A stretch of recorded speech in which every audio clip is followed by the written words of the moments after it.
Hello children, today we will start this lecture from page number 11.9, paragraph number 11.3, and the heading is Preparation and Properties of some important compounds of group 13 elements.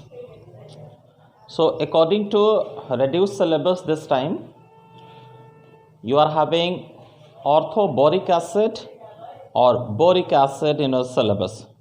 The formula of boric acid we can write as boron trihydroxide, means BOH whole thrice, or as H3BO3. So the commonly we know this acid as boric acid, and its chemical name is orthoboric acid. Preparation of boric acid. First is from boron compounds. So boron compounds like boron halides, diboron or boron nitride, when hydrolyzed with water, it form boric acid. Okay, and then are related byproducts. For example, boron trichloride on hydrolysis is giving boric acid plus HCl. Diboron is forming boric acid and hydrogen on hydrolysis, whereas boron nitride is forming boric acid plus ammonia on hydrolysis. So the first preparation, it was first preparation for the boric acid. The next is from borax. So when borax reacted with concentrated hydrochloric acid or sulfuric acid, it formed orthoboric acid or boric acid.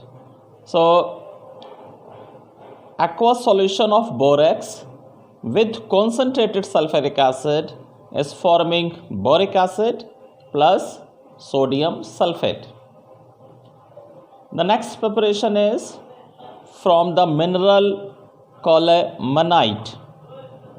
So according to this preparation, when SO2 gas is passed in concentrated aqueous solution of colemanite mineral, we get boric acid. So colemanite, Ca2B6O11, sulfur dioxide, SO2 plus H2O. So after reaction, boric acid is formed. Okay, so the most important preparation of boric acid this time is the first preparation from boron compounds, because this time according to reduced syllabus, this borax is not in your syllabus. Okay, so the most important preparation can be this one, the first one. Formation of boric acid after hydrolysis of some boron compounds like boron trihalides, diboron and boron nitride. Okay students, then only one chemical reaction of boric acid is there in your syllabus, and that is heating effect. So on heating, boric acid get decomposed and it form boric anhydride B2O3 plus water vapor.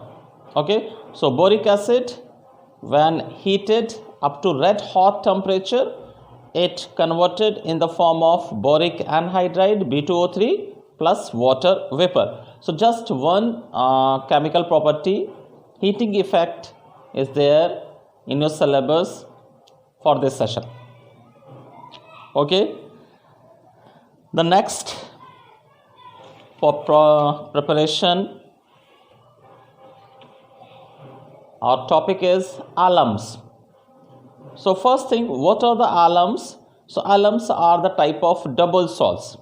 Double salts, these are the salts which are formed due to a combination of two different simple salts which are present in their molar proportion. Okay, so double salts are the combined form of two simple salts. So all alums are the type of double salts, and their general formula is M2SO4 dot M2S M-2SO4 whole thrice dot 24 H2O, where M is a monovalent metal like sodium, potassium, or it can be ammonium ion, and M dash is trivalent metal like aluminium, chromium, and iron, ferric. So these are the few examples of alums, and the most important alums or most common alum is potash alum. The formula of potash alum is K2SO4 dot Al2SO4 whole thrice 24 H2O. So chemical name of this potash alum is potassium aluminium sulfate. Potassium aluminium sulfate. Then preparation of potash alum. Preparation. So when equimolar quantities of potassium sulfate and aluminium sulfate are dissolved in hot water and concentrated, then after a certain concentration, when the concentrated solution is allowed to cool, then we will get crystals of potash alum. Okay, so equimolar amount of both the related salt is taken here, and when this dissolved in water, then crystals of potash alum will form. Okay, the next topic is uses of potash alum or uses of alums. So first point, it is used as purifier of water. Okay, so for the purification of water we use alum, and very common use this first one. Then second, as a mordant in dyeing. Third, as a